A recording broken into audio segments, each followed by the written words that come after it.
لا حول ولا قوة إلا بالله العلي العظيم. أعوذ بالله من الشيطان الرجيم. بسم الله الرحمن الرحيم. الحمد لله الذي أرسل رسوله بالهدى ودين الحق ليظهره على الدين كله ولو كره المشركون. الصلاة والسلام على سيدنا ونبينا وشفيع ذنوبنا وحبيب قلوبنا وطبيب نفوسنا ومولانا أبي القاسم محمد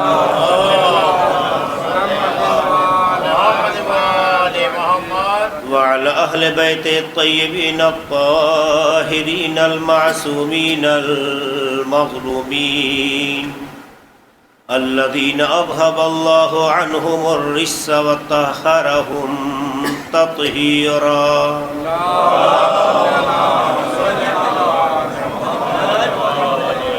ولعنة الله على أعدائهم وغاصبي حقوقهم ومنكري فضائلهم أجمعين من ليلنا هذا إلى قيام يوم الدين.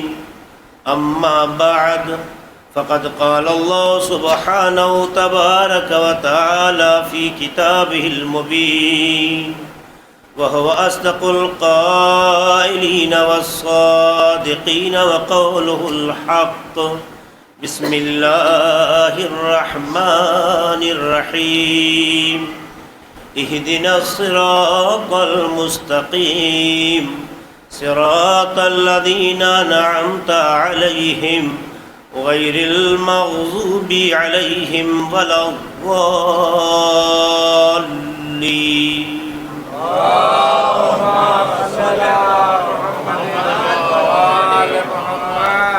آغاز بیان سے قبل فضا سے التباس ہے کہ ایک بار سورہ حمد اور 3 بار سورہ توحید فرما لیں. میں نام آپ کو بتا دوں.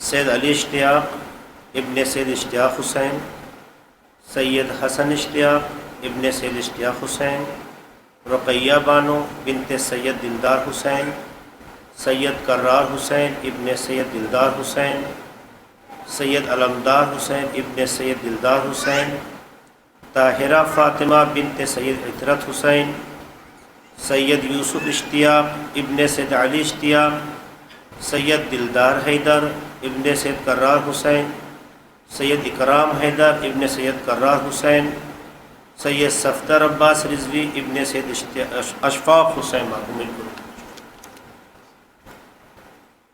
مل جل کے صلوات پڑھتے محمد علیہ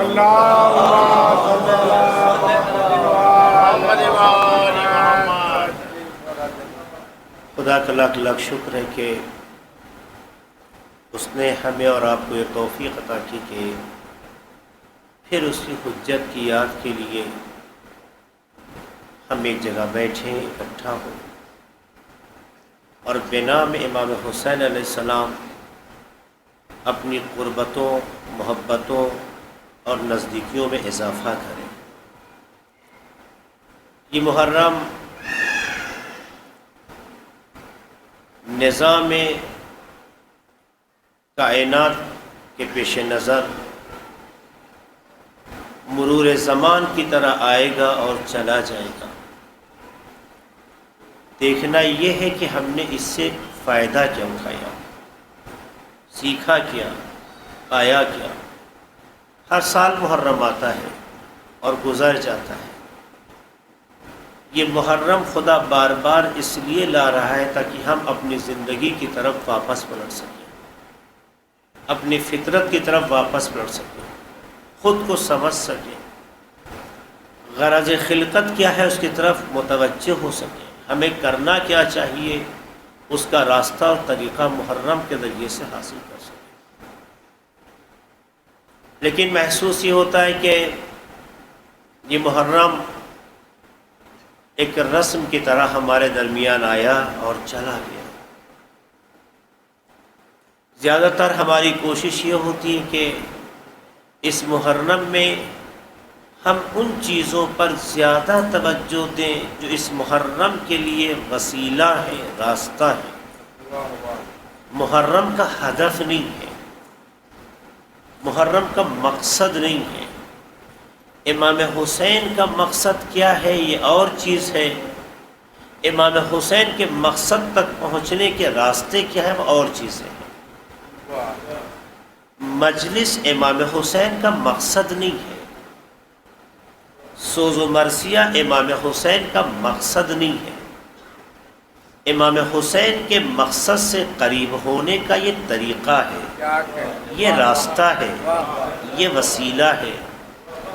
نوحہ مقصد امام حسین نہیں ہے، یعنی کربلا نوحے کے لیے واقع نہیں ہوئی ہے، کربلا مجلس کے لیے واقع نہیں ہوئی۔ غور کی جو باتیں کہنا چاہتا ہوں بہت اہم ہے، اور ہماری ماں بہنیں جو یہاں پر حاضر ہیں ان باتوں پر زیادہ توجہ کریں۔ ہم زیادہ اپنا وقت صرف کرتے ہیں امام بارگاہوں کو سجانے میں، زیادہ وقت صرف کرتے ہیں ہم عزاداری کے جو مقدمات ہیں اس کو فراہم کرنے میں، تبرک کیسا ہوگا، ماحول کیسا ہوگا، لوگ کیسے ہوں گے، فرش عزا یوں ہونا چاہیے، لباس یوں ہونا چاہیے، پردہ یوں ہونا چاہیے، یہ وہ چیزیں ہیں جس کا عزا سے کوئی تعلق نہیں ہے۔ امام حسین نے جو کربلا واقع کی، امام حسین کا مقصد مجلس نہیں ہے، امام حسین کا مقصد نوحہ نہیں ہے، امام حسین کا مقصد ماتم نہیں ہے، امام حسین کا مقصد انجمن نہیں ہے، امام حسین کا مقصد ذوالجلال نہیں ہے۔ یہ سب امام حسین کے مقصد تک پہنچنے کے راستے ہیں، وسیلے ہیں، طریقے ہیں۔ ہم نے زیادہ تر وقت اپنا جو صرف کیا اب تک طریقوں کے اوپر، وسیلوں کے اوپر، ہدف کی طرف توجہ نہیں گئی۔ امام حسین کا مقصد ظلم کو ختم کرنا تھا، امام حسین کا مقصد حق کو بلند کرنا تھا، امام کا مقصد ظالم کی مخالفت کرنا تھا، امام کا مقصد مظلوم کی حمایت کرنا تھا، امام کا مقصد سنت پیغمبر جو مردہ ہو گئی اسے زندہ کرنا تھا۔ مقصد امام حسین اور ہے، ہمارا طرز زندگی عزاداری کو لے کر اور ہے۔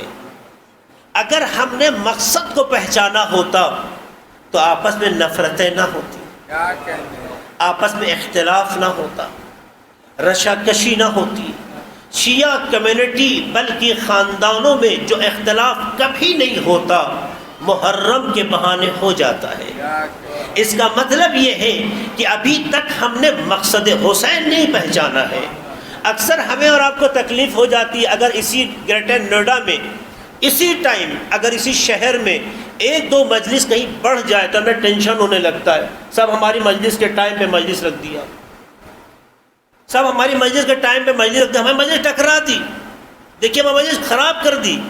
وہ مجلس ہی کیا جسے لوگ خراب کر لیں۔ آپ مجلس لوگوں کے رجسٹر میں لکھوانے کے لیے کرتے ہیں یا جناب فاطمہ کی خدمت میں ایک نذرانہ پیش کرتے ہیں؟ آپ جس کے لیے کرتے ہیں وہ 10 نہیں 1000 مجلس ہو جائے، تعداد کم ہو سکتی ہے، ان کے استقبال میں کمی نہیں ہوتی۔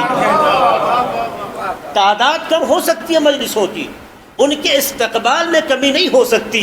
تو جب مجلس امام حسین کے لیے ہو رہی ہے، جب مجلس مقصد حسین سے نزدیک ہونے کے لیے ہو رہی ہے، تو پھر یہ سوچنا کہ صاحب وہ مجلس کیوں رکھ دیے، ایسا کیوں کر دیا، ایک نہیں 1000 مجلسیں ہونے دیجئے، چونکہ امام حسین کے مقصد کے لیے جتنی بھی مجلسیں کی جائیں کم ہے اگر مقصد تک پہنچنے کا راستہ ہو، لیکن اگر مقصد حاصل نہ ہو تو یقین مانیے چونکہ ہماری مجلس ہے تو دوسری نہیں ہونی چاہیے، اگر حسین کی مجلس ہو تو ہمیں تعداد پر اختلاف نہیں ہونا چاہیے، بلکہ خوشی یہ ہونا چاہیے مقصد جب بڑا ہوتا ہے تو مقدمات بھی عظیم ہوا کرتے ہیں۔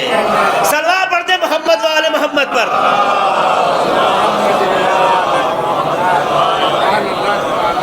یہ طرز فکر ہے جو کربلا نے ہمیں دیا، ہم نے لیا کیا؟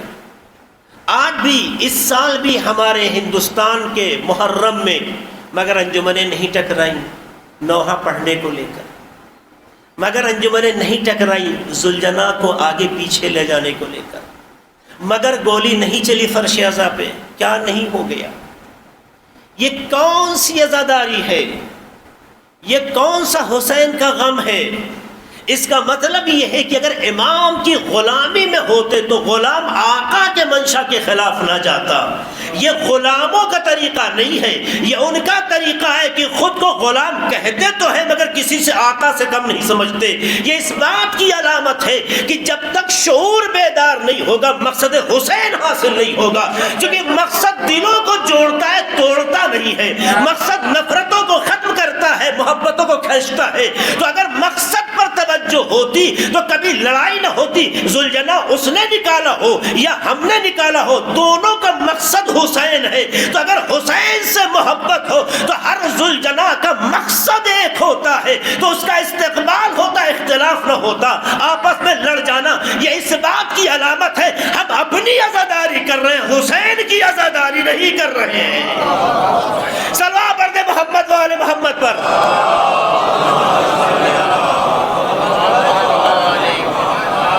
آخر ایک بار بیٹھ کے سوچیں امام حسین نے یہ کربلا کیوں آباد کی، اپنا وطن کیوں چھوڑا، کیوں امام نے ہجرت کی، کیوں امام نے گھر چھوڑا، امام کا طرز عمل کیا تھا، اغیار کے ساتھ امام کا طور طریقہ کیا تھا، امام نے اپنے دشمن سے بھی اگر ملاقات کی ہے تو امام کا سلیقہ کیا ہے۔ جو بدل جائے وہ حسین نہیں ہوتا، جو ماحول کو اپنے مطابق بنا لے اسے حسینی کہتے ہیں۔ مگر حر کو دیکھا نہیں دیکھا آپ نے، حر امام حسین کے مقصد کے بالکل مقابل ہے۔ ابن زیاد کے 3 اہم کمانڈرز میں سے ایک کمانڈر ہے حر۔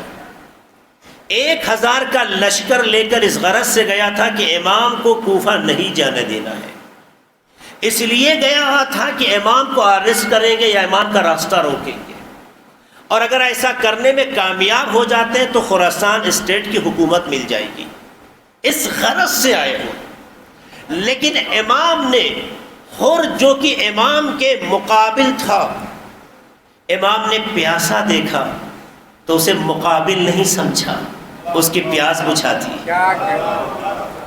امام کا طریقہ دیکھیے، اسی ہی کی پیاس نہیں بجھائی، اس کے جانور بھی اگر پیاسے تھے تو ان کو بھی پیاسا نہیں رہنے دیا، جانور تب کو پانی پلایا، جانوروں کی زبان باہر آ رہی تھی، امام نے حکم دیا کہ ان کے گھوڑوں کے اوپر پانی کا چھڑکاؤ کیا جائے، ان کے سامنے جو ہے تشت رکھ دیا جائے، جب تک وہ خود منہ نہ ہٹا لیں ان کے سامنے سے تشت نہ ہٹایا جائے۔ یہ امام بتانا چاہتے ہیں سامنے والا اگر آپ کا دشمن بن کے کیوں نہ آئے، یہ اس کی کم ظرفی ہے، آپ کم ظرف نہیں ہونا چاہیے، آپ کو کم ظرف نہیں ہونا چاہیے۔ کیا یہ شعور ہم میں بیدار ہوا؟ امام کا یہی تو انداز تھا کہ جو مقابلے پہ آیا تھا، ایک مقصد کے لیے آیا تھا، ایک بڑا ٹارگٹ لے کر آیا تھا، امام کا جب یہ طریقہ دیکھا، امام کا جب یہ انداز دیکھا، امام کا جب یہ سلیقہ دیکھا، اور جب وقت نماز آیا تو امام سے کیا کہا؟ جب امام نے کہا تم اگر اپنی نماز اپنے ساتھیوں کے ساتھ پڑھنا چاہتے ہو آزاد ہو، تو اس نے فوراً کہا فرزند رسول کے ہوتے ہوئے کون ہے جو امامت کرے گا؟ آپ امامت کریں گے، ہم نماز پڑھیں گے۔ عزیزو، جب کردار بلند ہوتا ہے تو مقابل میں بھی یہ ذہنیت ایجاد کر دیتا ہے کہ وہ ایسا ہی سوچنے لگے جیسے وقت کا امام چاہتا ہو. صلوات پڑھ دے محمد والے محمد پر.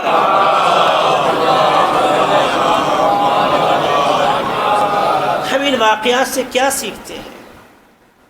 عزیزو، سینہ پیٹنا، لال کر لینا، سینے سے خون کا فوارہ جاری کر لینا، حسین کے اگر مقصد تک نہیں پہنچتا ہے تو شوق پورا ہوتا ہے، عزاداری نہیں ہوتی ہے. اگر امام کے مقصد تک نہیں پہنچتا ہے، آپ کو مقصد حسین بچانا ہے. امام حسین نے کربلا کی سرزمین پر آپ کو سلام کہلوا کر یہی تو پیغام دیا ہے، حسین مقصد سے زندہ ہے. اس مقصد کی جو حفاظت کرے گا وہی حسینی ہے. جس کی زبان میں طہارت ہو، جس کی فکر میں پاکیزگی ہو، جس کے شعور میں محبت ہو، جس کے دل میں رسپیکٹ ہو، جو نفرتوں سے نہیں محبتوں سے پیش آئے، یہ وہی ہے جسے حسینی کہتے ہیں. اور جو ان مراحل کو طے نہ کر سکے، اس کا مطلب یہ ہے اس نے خاندان سے ایک سیرت پائی ہے. اگر نہیں کرے گا تو زمانہ اس پر تھوکے گا یا انگلیاں اٹھائے گا، اس لیے مجبور ہے کہ اس سیرت کو زندہ رکھے. لیکن امام حسین کی خوشی کتنی ملی، یہ تو وہی بتائیں گے جسے ہم آقا حسین کہتے ہیں. مگر آقا حسین کے انداز سفر نے ہمیں یہ بتایا کہ جو لوگوں کی مصیبتوں کی، مشکلات کی حل کی تلاش میں ہوتا ہے اور انہیں مصیبتوں کی دلدل سے نکالتا ہے، انہیں مصیبت میں دیکھتا نہیں ہے، انہیں پریشانیوں میں دیکھتا نہیں ہے، انہیں گمراہیوں میں دیکھتا نہیں ہے، ان کے برے حالات کو دیکھتا نہیں ہے، بلکہ ایک دل سوز بن کے آگے بڑھ کر انہیں اس مصیبت سے بچاتا ہے. اسے حسینی کہتے ہیں. حسینی تماشائی کو نہیں کہتے ہیں، بلکہ حسینی وہ ہوتا ہے کہ جو مصیبت میں پڑے ہوئے انسان کے لیے نجات کے راستے فراہم کرتا ہے. تو جہاں جہاں لوگوں کی نجات کے راستے فراہم ہوتے جائے وہی حسینیت ہے، اور جہاں چشم پوشی کی جائے حسینیت نہیں ہے. صلوات پڑھ دے محمد والے محمد پر.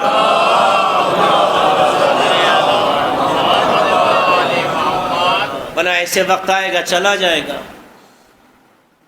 کچھ لوگ ایسے ہیں جنہوں نے اس کربلا سے ایسا کچھ سیکھا کہ دنیا ناز کرتی ہے، دنیا فخر کرتی ہے.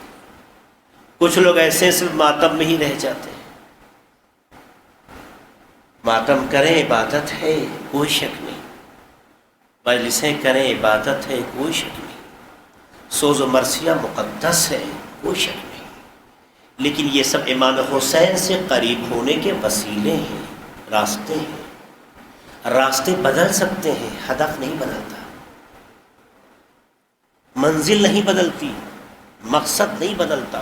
اگر یہ راستے ہمیں وہاں تک پہنچا کر مقصد کی حفاظت کریں تو اسے حسینیت کہتے ہیں. اگر اس مقصد تک ہمیں نہ پہنچا سکیں تو یہ ہمارا شوق تو ہو سکتا ہے، عبادت نہیں ہو سکتی. آپ مجھے بتائیے، کیا عبادتوں میں نفرتیں ہوتی ہیں؟ کیا عبادتوں میں جھگڑے ہوتے ہیں؟ کیا عبادتوں میں اختلاف ہوتا ہے؟ انجمن ہے، جا رہی ہے، 5 انجمن سڑکوں پہ ماتم کر رہی ہے، آگے پیچھے ہونے میں ہم لڑ جائیں، یہ واقعی یہ عزاداری حسین کے لیے ہے؟ کیا مگر آپ کو یقین نہیں ہے کہ آل رسول ہوں گے یہاں؟ کیا اطمینان نہیں کہ جناب فاطمہ زہرا ہوں گی؟ ایسی شخصیتوں کے سامنے ہمیں غلامی کا ثبوت دینا چاہیے. وہ راستے نہیں اپنانے چاہیے جس سے یہ پیغام ملے، یہ سوچنے پہ انسان مجبور ہو جائے کہ ہم عزاداری نہیں کچھ اور کر رہے ہیں. آئیں اپنے طریقے کو بدلیں. عزاداری نہیں بدلی جا سکتی. اگر آپ کو یاد ہو، اس سے پہلے کی مجلسوں میں گفتگو ہو چکی ہے، عزاداری نہیں بدلی جا سکتی، طریقے بدلے جا سکتے ہیں. حسین کا مقصد دین کی پابندی ہے، حسین کا مقصد دین کی حفاظت ہے، حسین کا مقصد شریعت کی پابندی ہے، حسین کا مقصد ہم رہیں یا نہ رہیں قانون شریعت ہماری وجہ سے کمزور نہ پڑ سکے. اس کا مطلب ہماری ماں بہنوں پر اگر حجاب فرض ہے تو دنیا کتنا خود کو بدل لے، جو کنیزان سیدہ ہیں وہ نہیں بدلیں گی، وہ دنیا کو بتائیں گی حسینیت نے قربانی دے دی ہے، جوانوں کو قربان کر دیا ہے، جناب زینب نے پردہ دے دیا ہے، مگر اسلام کے قانون کو کمزور نہیں ہونے دیا ہے۔ تو جو کنیزان سیدہ ہیں اگر واقعاً جناب زینب تک پہنچنا چاہتی ہیں تو جو مقصد زینبی ہے اسے پامال نہ ہونے دیں۔ اگر اسے پامال کر دیا، اگر انہی عزاداریوں سے وقت نماز کو ترک کر دیا گیا، ہمیں پڑھ لیں گے کیا فرق پڑتا ہے، زوال سے لے کے مغرب تک بہت وقت ہوتا ہے، اگر آپ نے یہ تساہلی برتی اس کا مطلب ہے کہ حسین کے مقصد کو نہیں پہچانا۔ کربلا میں امام حسین نے وقت ظہر نماز اپنے وقت پہ ادا کی ہے یا نہیں کی ہے؟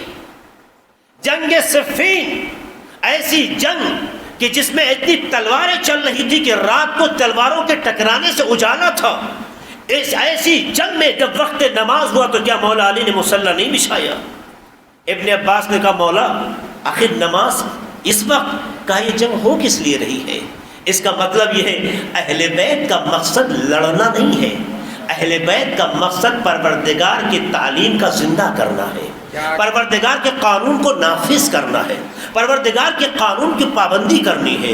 اگر واقعاً حسینی ہے تو ہمارے اندر یہ مزاج پیدا ہو جائے کہ دنیا کتنا بدل جائے، جو معیار حسینیت ہے ہم اس پر چلتے رہے، دنیا کو تو بدل سکتے ہیں، ہم نہیں بدل سکتے۔ ایک صلوات پڑھ دے محمد والے محمد پر۔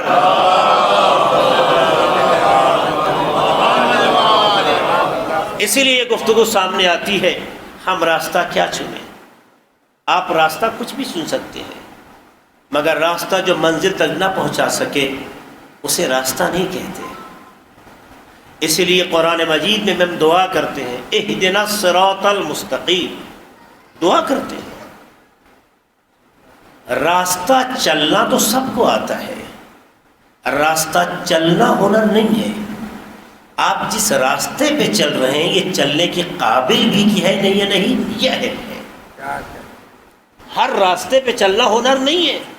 آپ بھی گاڑیاں چلاتے ہیں، آپ بہت سے مواقع آتے ہیں ایسے کہ گاڑی چلاتے چلاتے آپ جو ہے جی پی ایس پر یا جو بھی وسائل ہے دنیا میں راستے کو دیکھنے کے، آپ چیک کرتے ہیں راستہ آسان کون ہے، راستہ صحیح کون سا ہے، کون سا راستہ خاکی نہ ہو، مٹی والا نہ ہو، وغیرہ دیکھتے نہیں دیکھتے ہیں۔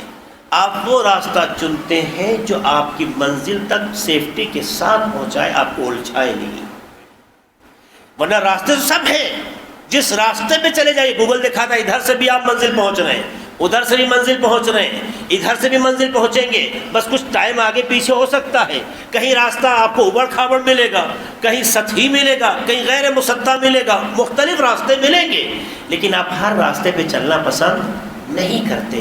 اس کا مطلب راستہ چلنا اچھی بات ہے، مگر ہر راستے پہ چلنا اچھی بات نہیں ہے۔ اگر ہر راستے پہ چلنا اچھی بات ہوتی تو کبھی اللہ کی بارگاہ میں ہم صراط مستقیم کی دعا نہ کرتے۔ صراط مستقیم کا مطالبہ یہی ہے کہ اور بھی راستے ہیں لیکن وہ راستہ مستقیم نہیں ہے، وہ راستہ مستقیم نہیں ہے۔ مستقیم کا مطلب کیا ہوتا ہے؟ مستقیم کسے کہتے ہیں؟ صراط نے راستہ، مستقیم نے سیدھا۔ کیا مطلب ہے مستقیم کا؟ کہتے ہیں قرآن مجید میں صراط مستقیم کے 3 معنی بتائے۔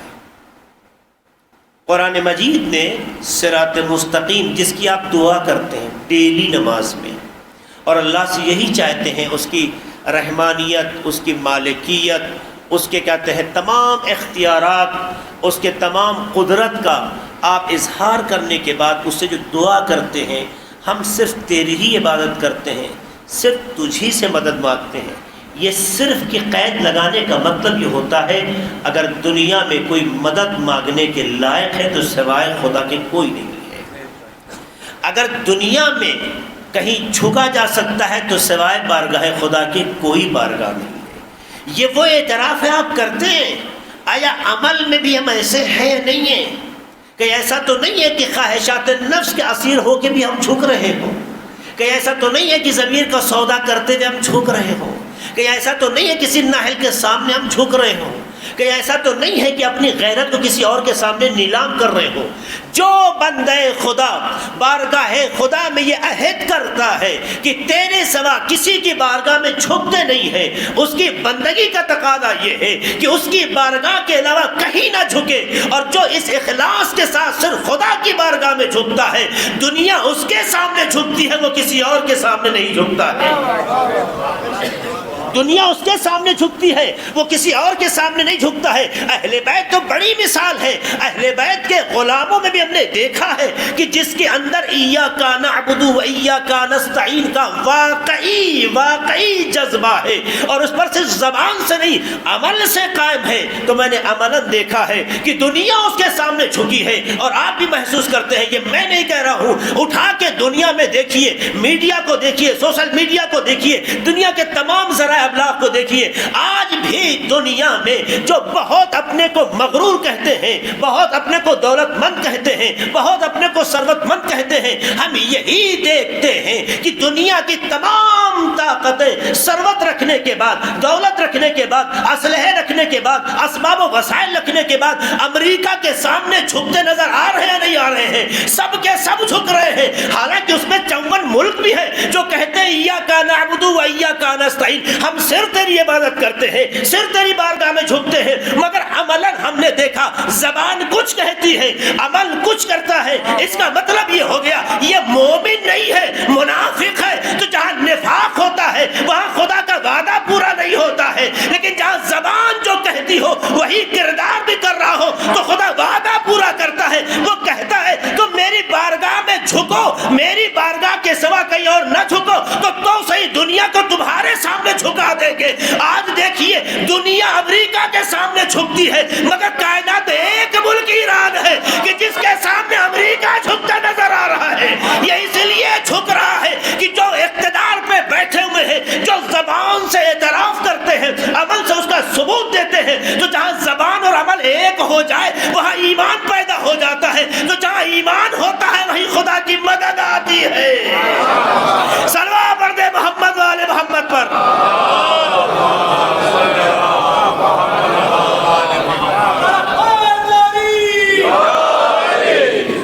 آیا یہ واقعیت ہے یا نہیں؟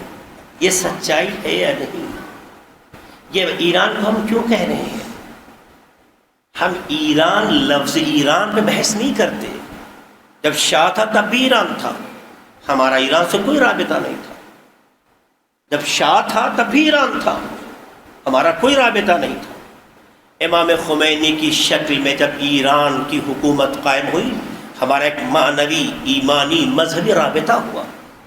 خدا نہ کرے وہ دن آئے خاکم بدہن اگر یہ ضابطۂ زندگی اہل بیت کی تعلیمات پر جینے والے خدا نہ کرے وہ نہ رہ گئے اور مزاج پھر بدل گیا، ہمارے لیے ایران کوئی ارزش نہیں رکھتا. ایران سے رابطے اور وابستگی کی وجہ مکتب اہل بیت کا وہاں سے بلند ہونا، تعلیمات اہل بیت کا دنیا کے سامنے آنا ہے. تعلیمات اہل بیت پر عمل کرنے والی شخصیتیں ہیں، اور دنیا میں پہچانوایا اہل بیت کون ہے. ان کے اقتدار میں اہل بیت کی خوشبو دکھائی دی، ان کے مزاج زندگی میں اہل بیت کا معیار دکھائی دیا. یہی وجہ ہے. ایک جملہ نقل کر دوں، یہاں پہ بات آ گئی. اگر آپ کو یاد ہو سلمان رشدی کا کیس آج کل بڑا ابھرا ہوا آپ دیکھ رہے ہیں، 33 سال کے بعد اٹیک ہوا، ساری بحثیں آپ کے سامنے ہیں. میں اتنا بتانا چاہتا ہوں، جب امام خمینی نے سلمان رشدی کے قتل کا فتویٰ دیا، واجب القتل بتایا، تو اس زمانے پریزیڈنٹ مرحوم آغا رفسنجانی تھے، ہاشمی رفسنجانی. ان کے پاس تشریف لائے. سنیے گا وہ کیوں ہمیں محبت ہوئی وہاں سے، اس کا معیار دیکھیے. آئے ان کے پاس اور کہے سرکار یہ فتویٰ واپس لے لیجیے. پریزیڈنٹ تھے، آئے سرکار فتویٰ واپس لے لیجیے. کہا کیوں؟ کہا اس کے خطرات بہت زیادہ ہیں، اس کے نتائج اچھے نہیں ہیں. ابھی ایران نیا نیا وجود میں آیا ہے، لوگ دشمن ہو جائیں گے، لوگ مخالف ہو جائیں گے، لوگ ہم سے رابطہ نہیں کریں گے، لوگ ہم سے تعلقات نہیں بنائیں گے، ہم سیاسی دنیا میں تنہا ہو کے رہ جائیں گے. کا تو ہوگا کیا؟ کا یہی ہوگا کہ دنیا میں ہم اکیلے ہو سکتے ہیں. تو امام خمینی نے مسکرا کے ایک جملہ کہا، نتیجہ اور کیا ہوگا کہ یہی ہوگا کہ ایران کا ٹھہرو، ہم نے انقلاب ایران بچانے کے لیے نہیں کیا ہے، اسلام بچانے کے لیے کیا ہے۔ یہ بات میں نہیں کہہ رہا ہوں، اٹھا کے جا کے دیکھیے کہ لکھا ہے کتابوں میں یا نہیں، وہی جملہ انہوں نے کہا ہے، ہم نے انقلاب ایران بچانے کے لیے نہیں، اسلام بچانے کے لیے کیا ہے۔ تو جب معیار اسلام ہوتا ہے تو سوچ بلند ہوتی ہے۔ جو خدا کے لیے جیتا ہے خدا اسے مرنے نہیں دیتا، جو خدا کے لیے جیتا ہے خدا اسے مرنے نہیں دیتا، اور جو خدا کے لیے نہیں جیتا ہے اس کی زندگی موت سے بدتر ہے حیات میں بھی، یہ واقعیت ہے۔ تو یہ صورتحال ہے اور ہم اس کا اثر دیکھ رہے ہیں۔ یہی تو بات ہے جو ہم نے کسی موقع میں شاید کہا ہو، آیت اللہ خامنئی سے بھی ایک جوان نے سوال کیا تھا کہ آخر کیا بات ہے کہ دنیا امریکہ سے ڈرتی ہے پر آپ امریکہ سے نہیں ڈرتے، آپ اس کے سامنے نہیں جھکتے؟ تو آپ کا جملہ ہے کہ ہم اس سے ڈرتے ہیں کہ جس سے ڈرنے کے بعد بھی کسی سے ڈرنے کی ضرورت نہیں ہے، ہم اس کے سامنے جھکتے ہیں کہ جس کے سامنے جھکنے کے بعد بھی کسی سے سامنے جھکنے کی ضرورت نہیں ہے ایسا یا نہیں؟ یہ تو بڑے ملک کی بات ہے۔ میری گفتگو سیاسی نقطہ نظر سے کچھ اور اس میں نہ چلی جائے، اس لیے بات کو روکنا چاہتا ہوں، ورنہ نمونے اور بھی ہیں۔ آپ دیکھ سکتے ہیں کائنات میں اس طرح کے وجود ہیں، چاہے ملکی سطح پہ ہو، چاہے علاقائی سطح پہ ہو، چاہے حزب اللہ کو دیکھیے، چاہے انصار اللہ کو دیکھیے، چاہے اور بھی جو کہتے ہیں طبقات فکر ہے مسلمانوں کے درمیان۔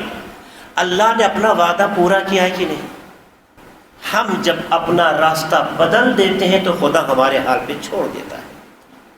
اگر صراط مستقیم پہ قائم ہوتے ہیں تو خدا پھر راستہ آپ کا چھوڑتا نہیں آپ کے حال پر۔ اس لیے قرآن مجید میں صراط مستقیم کے 3 مصداق بتائے گئے۔ یاد ہے پروردگار ایک جگہ قرآن کہتا ہے الم احد الیکم یا ابن آدم، اے فرزند آدم کیا میں نے تم سے عہد نہیں لیا اللہ تعبد الشیطان کہ شیطان کی عبادت نہ کرو، ان اعبدونی ھذا صراط مستقیم میری عبادت کرو یہی سیدھا راستہ ہے۔ قرآن مجید نے سیدھا راستہ کسے بتایا؟ خدا کی عبادت کو۔ خدا کی عبادت سیدھا راستہ ہے۔ عبادت خدا کیا ہے؟ ہر وہ عمل جس سے پروردگار راضی ہو، ہر وہ عمل جس سے پروردگار راضی ہو سیدھا راستہ ہے۔ چاہے بڑوں کا احترام کرنا ہو، چاہے بزرگوں کی عزت کرنی ہو، چاہے پڑوسیوں کا خیال کرنا ہو، چاہے ہم سے 2 سال سے محبت کرنی ہو، چاہے چھوٹوں کے سروں پہ دست شفقت رکھنا ہو، چاہے غیروں کو نزدیک کرنا ہو، چاہے کسی کے کام آنا ہو، ہر وہ راستہ جس سے خدا خوش ہوتا ہو اسی کو صراط مستقیم اور عبادت کہتے ہیں۔ تو اللہ نے آپ سے عہد لیا ہے ان اعبدونی ھذا صراط مستقیم میری عبادت کرو یہی سیدھا راستہ ہے۔ دوسرا راستہ کیا ہے؟ کا دوسرا راستہ صراط مستقیم جسے کہتے ہیں قرآن کی نگاہ میں وہ اعتدال ہے۔ نہ افراط میں جاؤ، نہ تفریط میں جاؤ، نہ حد سے آگے بڑھو نہ پیچھے رہو۔ حد سے آگے بڑھ جاؤ گے تو گمراہی ہے، حد سے پیچھے رہ جاؤ گے تب بھی ناکامی ہے۔ اعتدال کے راستے پہ چلو، نہ افراط پیدا ہو نہ تفریط پیدا ہو، اسے صراط مستقیم کہتے ہیں۔ وہ راستہ جو آپ کو صراط مستقیم کی رہنمائی کرتا ہے اس راستے کو اعتدال کہتے ہیں۔ مثال دوں، جیسے کہ انسان کو غصہ آ جائے، غصہ قوہ غضبیہ اللہ نے ہر انسان کو دی ہے۔ ایک انسان کو غصہ آتا ہے، غصے کی ایک حد ہے، اگر اس حد سے نکل جائے تو انسان ظالم کہلاتا ہے، اگر غصے کی جگہ اس کا اظہار نہ کرے تو بزدل کہلاتا ہے۔ جہاں غصہ ہونا چاہیے وہاں غصے کا اظہار نہ کرے اور خاموش رہ جائے وہ بزدل کہلاتا ہے، اور جہاں حد سے باہر نکل جائے ظالم کہلاتا ہے۔ نہ افراط پسند ہے نہ تفریط پسند ہے، لیکن جہاں غصہ اعتدال کی منزل میں رہے اسے شجاعت کہتے ہیں۔ جب اعتدال میں رہے تو اسے شجاعت کہتے ہیں۔ آپ محسوس کر سکتے ہیں جنگ خندق میں آپ حضرات نے مولا علی کی شجاعت تلوار چلنے میں دیکھی اور تلاش کی ہوگی. بہت سے لوگوں نے امام علی کی شجاعت کو تلوار میں دکھایا. علی کی شجاعت کو علی کی زندگی کے ہر میدان میں تلاش کیجیے. ایسا نہیں ہے کہ یہ مجاہد اگر میدان میں تلوار چلائے تو شجاع ہے، بلکہ یہ انسان وہ ہے کہ اگر ذوالفقار کو روک لے تب بھی شجاعت کا مظاہرہ کرتا ہے. معیار شجاعت علی میں تلاش کرنا ہوگا. اس لیے جنگ خندق میں دیکھا جب ابن عبدوت کو زمین پہ گرایا، پٹخا سینے پہ سوار ہوئے، اس نے لعاب دہن ڈالا. یہ واقعہ تو آپ کا سنا ہوا ہے. لعاب دہن ڈالنے کے بعد ایک لمحے کے لیے علی علیہ السلام کو غصہ آیا. علی سینے سے اتر گئے. جب سینے سے اتر گئے تو ظاہر ہے کہ وہ پھر دوبارہ کھڑا ہو گیا.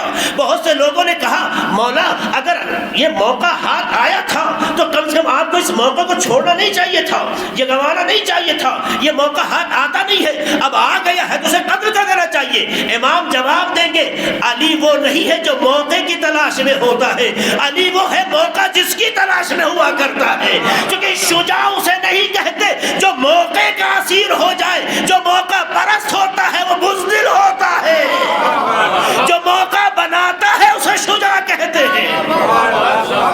نتیجے میں مولا نے جواب دیا کہ اس لمحے میں تھوڑی دیر کے لیے میرے اندر میرے نفس نے ایک وسوسہ ایجاد کیا، اور جس وسوسے سے غصہ آیا، غصے کی وجہ سے اگر میں اس کی گردن کاٹ دیتا تو جو میں عمل خدا کے لیے کر رہا تھا اس میں میرا نفس شامل ہو جاتا. اس لیے میں نے اپنے نفس کو پیچھے چھوڑا، خدا کی اطاعت کو آگے رکھا، اور نتیجے میں ہم نے اسے چھوڑ کر دوبارہ زہر کر دیا. علی نے اپنے نفس پر، اپنے غصے پر کنٹرول رکھ کے بتایا شجاعت صرف تلوار میں نہ دیکھو بلکہ اپنے غصے پر کنٹرول کرتے ہوئے مزاج کو خندق میں دیکھو. اسے شجاعت کہتے ہیں.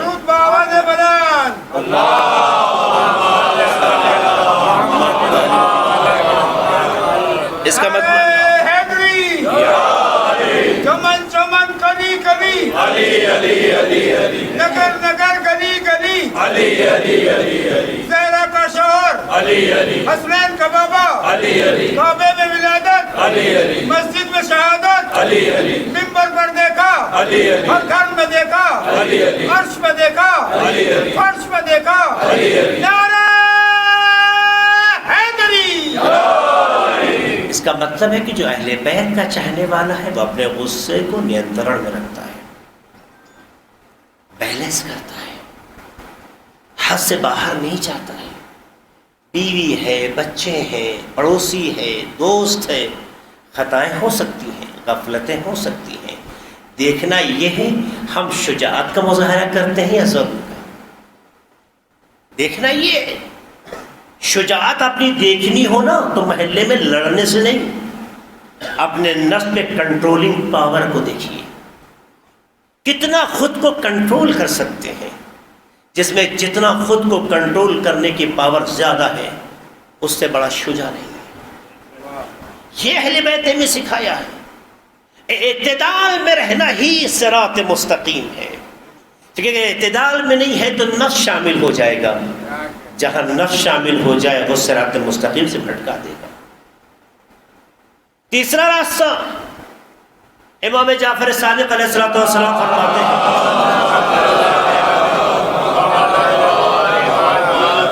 انا الصراط المستقیم. صراط مستقیم ہم اہل بیت ہیں کہ نحن الصراط مستقیم، ہم اہل بیت صراط مستقیم ہیں.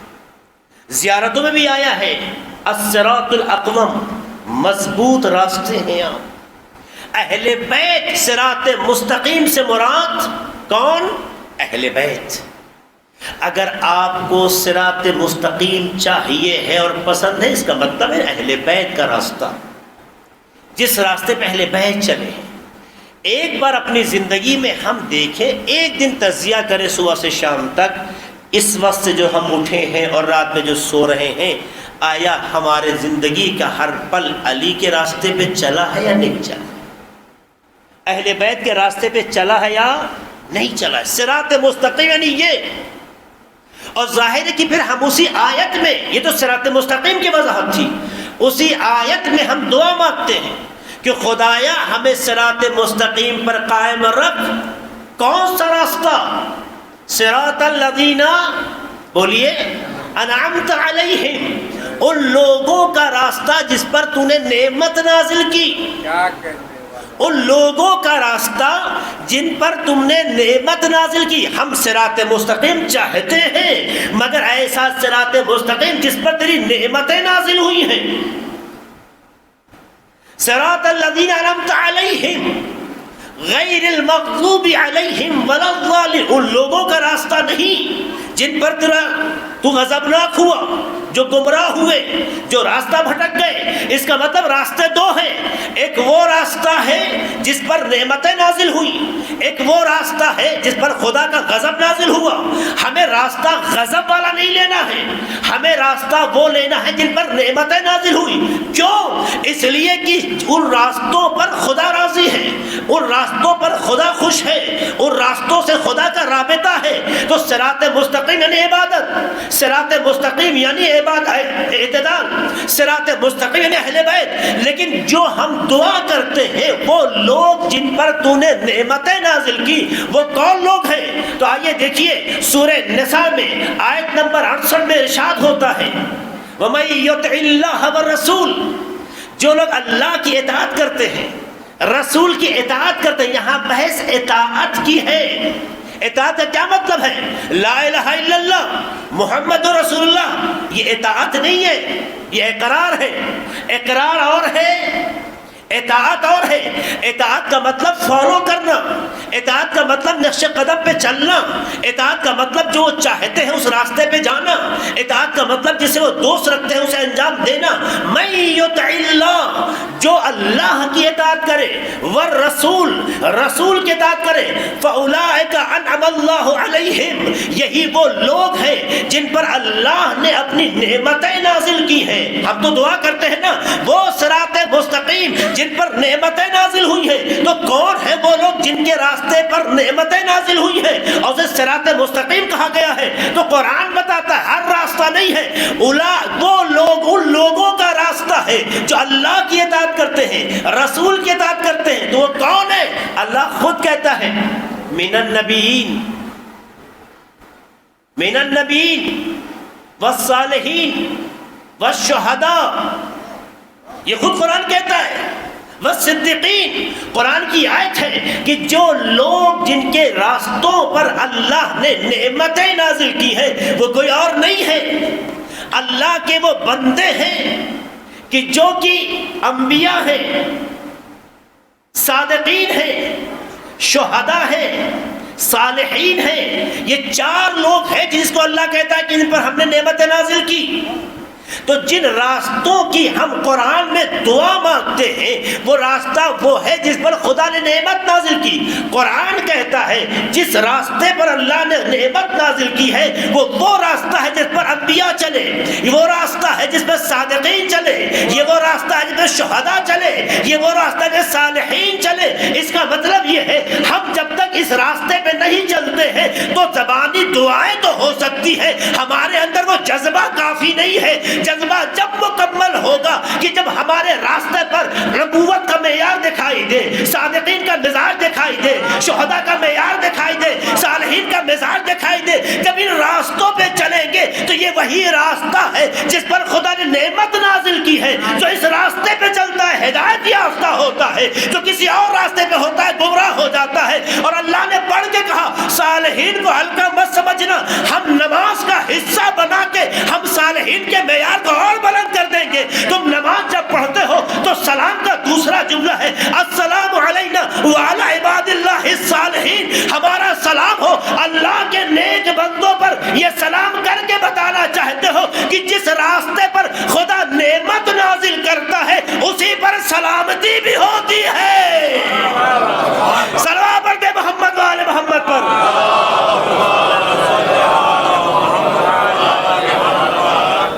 ایک سلسلے وار گفتگو ہے، ظاہر ہے کہ مکمل نہیں ہو سکتی ہے، دامن وقت میں گنجائش بھی نہیں ہے۔ وقت بہرحال اپنے آخری منزل تک پہنچ گیا ہے، لوگ دور سے آتے ہیں، انہیں جانا بھی ہوتا ہے، اور ایسا بھی نہ ہو کہ صاحب موقع مل گیا تو چھوڑ نہیں رہے ہیں۔ ایک صلوات پڑھ دے محمد والے محمد پر۔ میں بات کو ختم کر چکا، میں سمیٹنا چاہتا ہوں۔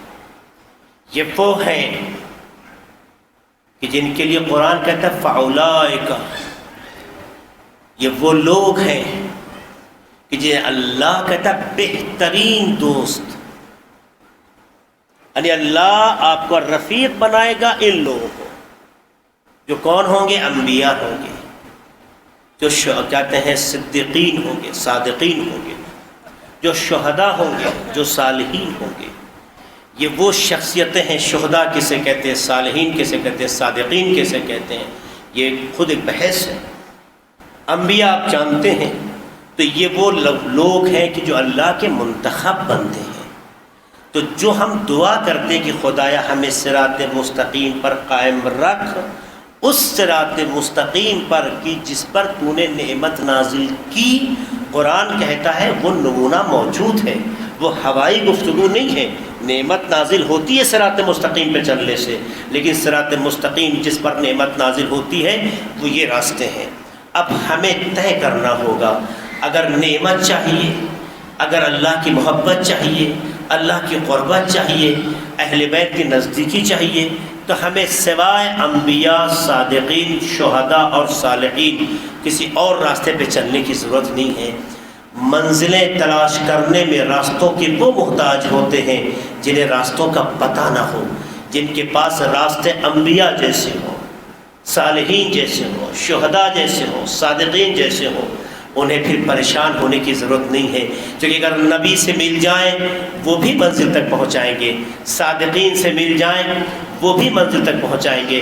یاد ہے نا، یا ایھا الذین آمنوا اتقوا اللہ وکونوا مع الصادقین، قرآن کی آیت نہیں ہے کہ مومنو تقوی اختیار کرو، سچوں کے ساتھ ہو جاؤ، کیونکہ سچے خدا تک پہنچاتے ہیں، انبیاء خدا تک پہنچاتے ہیں، شہداء خدا تک پہنچاتے ہیں، صالحین خدا تک پہنچاتے ہیں۔ تو ہمارا راستہ وہ ہے جو ہمیں منزل کا پتہ دیتا ہے۔ جب ہم اس پر چلتے ہیں تو سچے حسینی کہلاتے ہیں، اگر نہیں چلتے ہیں تو ہم اپنے منہ یا مٹھو جو چاہیں خود کو کہہ لیں۔ آپ ہم خوش ہو سکتے ہیں، نہ اللہ کا معیار بدلنے والا ہے، نہ حسینیت کا مزاج بدلنے والا ہے۔ ہمیں اس میں ڈھالنا ہوگا، وہ نہیں ڈھلنے والے ہیں، اس لیے کہ ہمیں تابع ہونا ہے، وہ ہمارے تابع نہیں ہیں۔ اس لیے کوشش کریں اس عزاداری کو با مقصد بنائیں، اس عزاداری میں حسین کے مقصد کو تلاش کریں۔ امام حسین کا مقصد مل جائے تو دیکھیں ہم اس مقصد پر عمل کر رہے ہیں یا نہیں کر رہے ہیں۔ یاد رکھیے گا، حسینیت ہر زمانے کی ضرورت ہے، کیونکہ ہر زمانے میں یزیدیت بھی ہے۔ یزیدیت کو شکست صرف حسینیت سے دی جا سکتی ہے، اور حسینیت کا مطلب مقصد حسینی ہے۔ مقصد حسینی اگر حاصل نہیں ہوتا ہے تو ہمارے سماج میں نفس کی اسیری تو ہوگی، حسین کی غلامی نہیں ہوگی۔ اور اگر یہ صورتحال ہوگی تو مسائل کھڑے ہوں گے، حل نہیں ہوں گے۔ کربلا نے مسائل کا حل پیش کیا ہے، مسائل ایجاد نہیں کیے ہیں، مسائل کا گلا گھونٹ دیا ہے، قربانیاں دے کر قیامت تک کربلا کے راستے میں ہر آنے والی مصیبت کو اہل بیت نے روک دیا ہے اور کہا راستے کھول دیے ہیں۔ تم چلنے کا سلیقہ کربلائی جیسا تو بنا لو، جب تم کربلائی جیسا سلیقہ بنا لو گے تو ماتم میں بھی تمہیں عبادت کی لذت محسوس ہوگی، سوز و سلام میں بھی عبادت نظر آئے گی، پروسیشن میں بھی عبادت نظر آئے گی۔ عبادت بنتی جب ہے جب مقصد کے ساتھ ہو، اگر مقصد نہ ہو، صرف طریقے پہ چلنے کا جذبہ ہو تو وہ عبادت نہیں کہلاتی ہے۔ صلوات پڑھ دے محمد والے محمد پر۔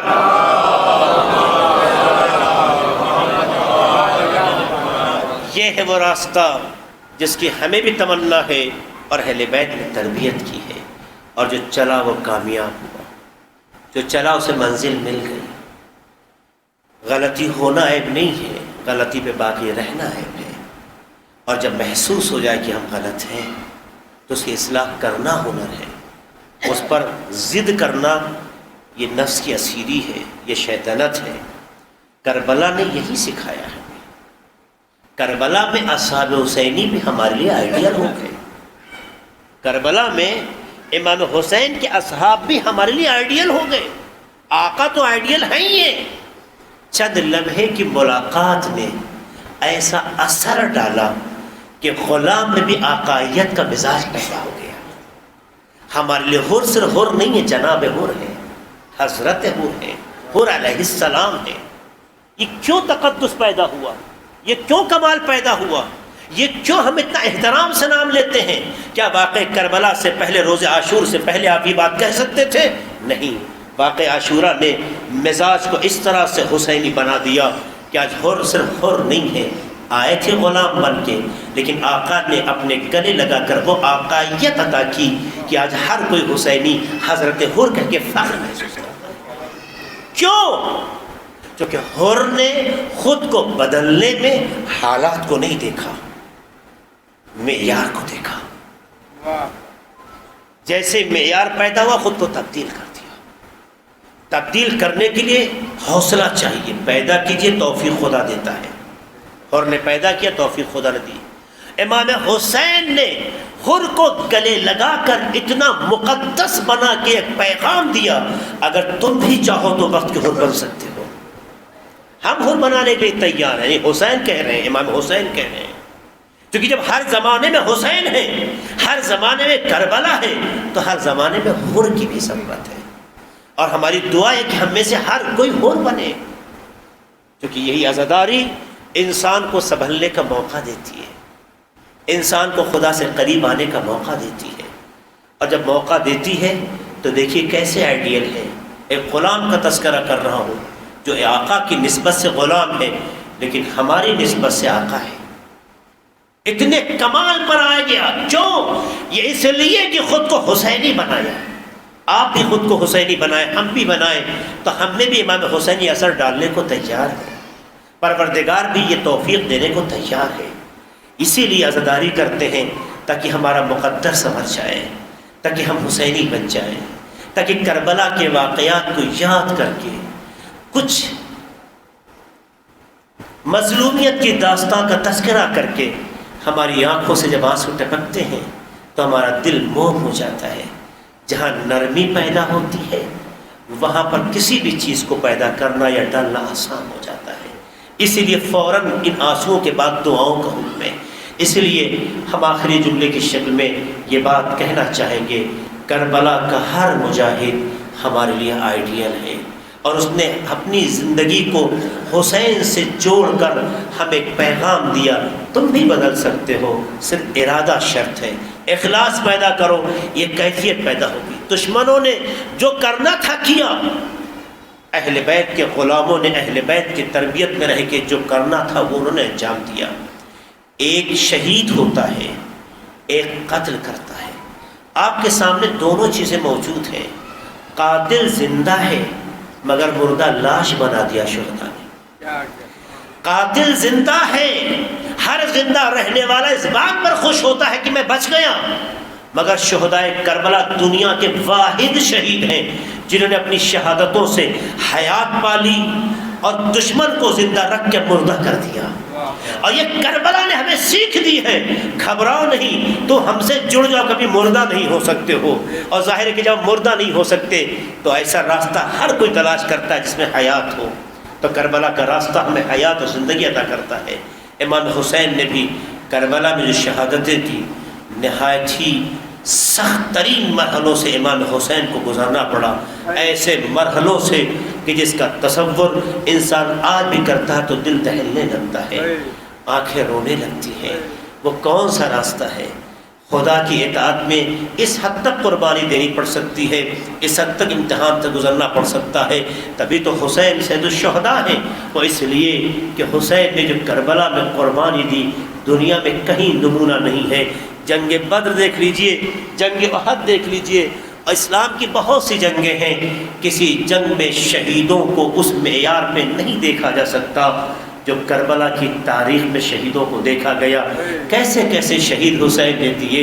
قاسم جیسا 13 سال کا بھتیجا کس طریقے سے شہید ہوتا ہے۔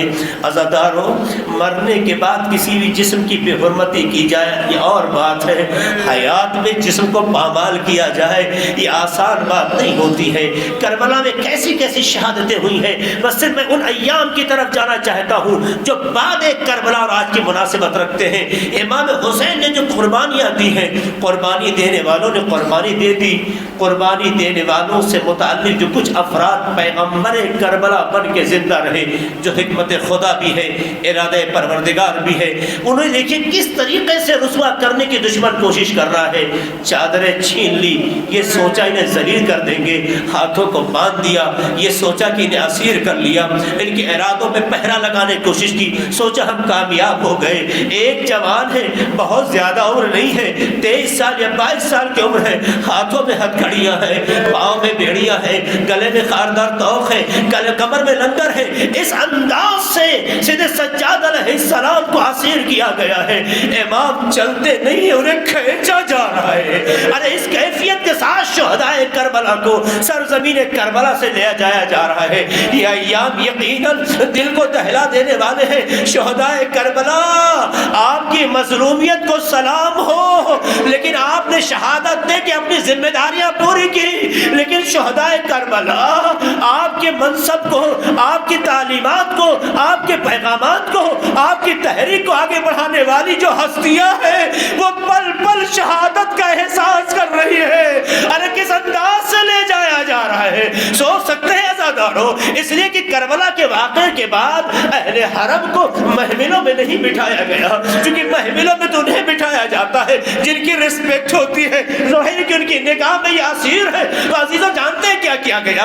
اونٹ کی وہ پشت جس پہ کوئی محمل نہیں ہے، اونٹ کی پیٹھ کو آپ دیکھیے گا، اس پیٹھ پہ توجہ کیجئے گا، اٹھا ہوا کوہان جیسا جو صورتحال ہوتی ہے، یہ وہ عالم ہوتا ہے کہ جو انسان کو بیلنس بنانے کے لیے ہوتا ہے، اس لیے محمل لگا دی جاتی ہے تاکہ اس کے سہارے بیٹھنے والا آسانی سے بیٹھ جائے۔ اب کوئی محمل اونٹوں پہ نہیں ہے، بغیر محمل کے، بغیر کجاوے کے اونٹ ہے، اور اس کے اوپر جب بٹھانے کی کوشش کی جا رہی ہے، انداز کیا ہے، ہاتھ بدھے ہوئے ہیں، گلے میں رسی کا پھندا پڑا ہوا ہے، ایک رسل میں 12 گلے ہیں۔ تصور شرط ہے عزادارو، اور آپ یاد رکھیے گا جب محمل نہ ہو تو اونٹ پر 2-3 لوگوں کا بیٹھنا بھی مشکل ہے، کیونکہ اونٹ کی پیٹھ برابر نہیں ہوتی ہے، اور جب چلتا ہے تو پورا جسم اس کا ہلتا ہے، اور ظاہر زمین مسطح نہیں ہے، برابر نہیں ہے۔ نتیجے میں جب یہ اونٹ آگے بڑھتا چلا جا رہا ہے، انسان بیٹھنے والا اس پر کھینچتا بھی ہے یا سلپ کرتا ہے۔ اب ایک رسن ہے، 12 گلے ہیں، 12 لوگ ایک اونٹ پہ نہیں بٹھائے جا سکتے، کئی اونٹوں میں بٹھایا گیا۔ اس انداز سے اسرا کو لے جایا جا رہا ہے۔ سوچیں گے عزادارو، جہاں محمل نہ ہو، اونٹ کے بدن پہ بغیر محمل کے بدن ٹھہرتا نہ ہو، رسن اس طرح سے باندھی گئی ہو کہ ہاتھ پسے گردن بندھے ہو، اس حال سے جب یہ اونٹ گزر رہے ہوں گے، جن کی پیٹھ میں گردش پیدا ہو رہی ہے، جن کی پیٹھ آگے پیچھے ہو رہی ہے، تو جب اس میں لوگ سلپ کرتے رہے ہوں گے، تو جب انسان سلپ کرتا ہے ہاتھوں کا سہارا لیتا ہے، لیکن جن کے ہاتھ پسے گردن بندھے ہو، یہی وجہ تھی کہ کربلا کے شہداء کے یہ قافلے کے اسیر جب جا رہے تھے تو انداز یہ تھا کہ بچے اونٹ کے اوپر سے سلپ کرتے تھے، بیویاں تڑپتی تھی، انہیں بچانے والا نہیں، ارے رسیاں کھنچ جاتی تھی، بچوں کو پھانسی لگ جاتی تھی۔ جو لوگ زیارتوں پہ گئے ہیں انہوں نے یہ منظر دیکھا ہوگا کہ کربلا سے شام تک کے درمیان میں بہت سی قبریں بنائی گئی ہیں۔ پوچھئے تو پتہ چلتا ہے یہی وہ بچے تھے کہ جو کربلا سے چلے ہیں۔ بعض روایتوں میں تعداد 50 سے 54 تک بتائی جاتی ہے کہ کربلا میں چھوٹے بچوں کی تعداد اتنی تھی، لیکن جب شام میں یہ قافلہ پہنچا تو سوائے جناب سکینہ امام محمد باقر کے کوئی اور بچہ نہیں تھا۔ ارے یہ سارے بچے راستے میں شہید ہو گئے۔ اے عزادارو، سوچئے جہاں خواتین ہی خواتین ہو، مرد کی شکل میں چوتھے امام ہو، اور جب گھر کا بچہ تڑپ کے دم توڑ رہا ہوگا، اہل حرم پہ کیا گزر رہی تصور شرط ہے۔ میں 2-3 باتیں خالی کہنا چاہتا ہوں۔ اہل حرم کے بارے میں سوچئے، اہل حرم پہ کیا گزر رہی ہوگی۔ خدا نہ کرے زندگی میں کبھی ہم ایسے مراحل سے گزرے، ہمارے بچے ہمارے سامنے دم توڑ رہے ہو، اور شہدائے کربلا سے متعلق اسرا کے درمیان بچے اس طریقے سے شہید ہو رہے ہیں۔ یہ قافلہ پھر بھی روا ہے، لیکن وہاں سے گزارا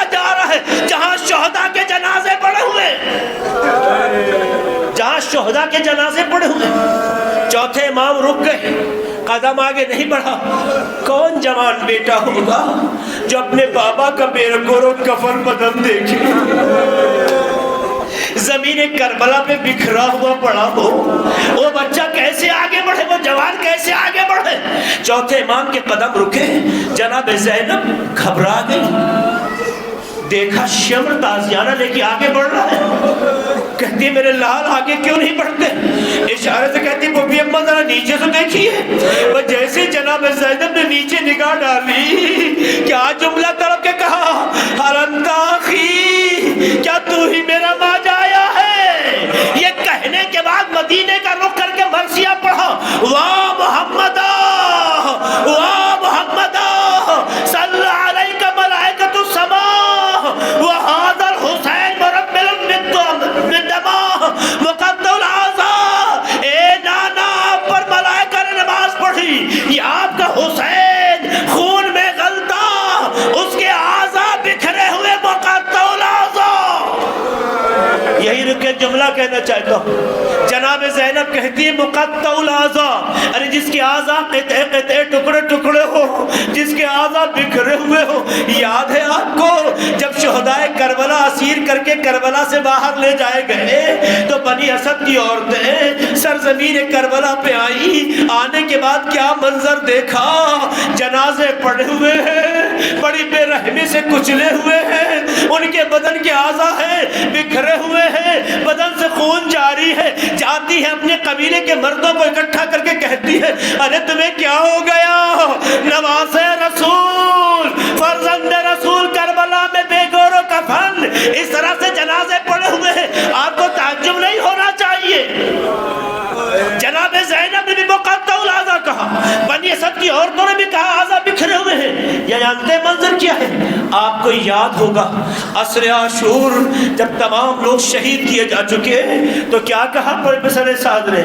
کہا گھوڑوں کی نال بندی کی جائے،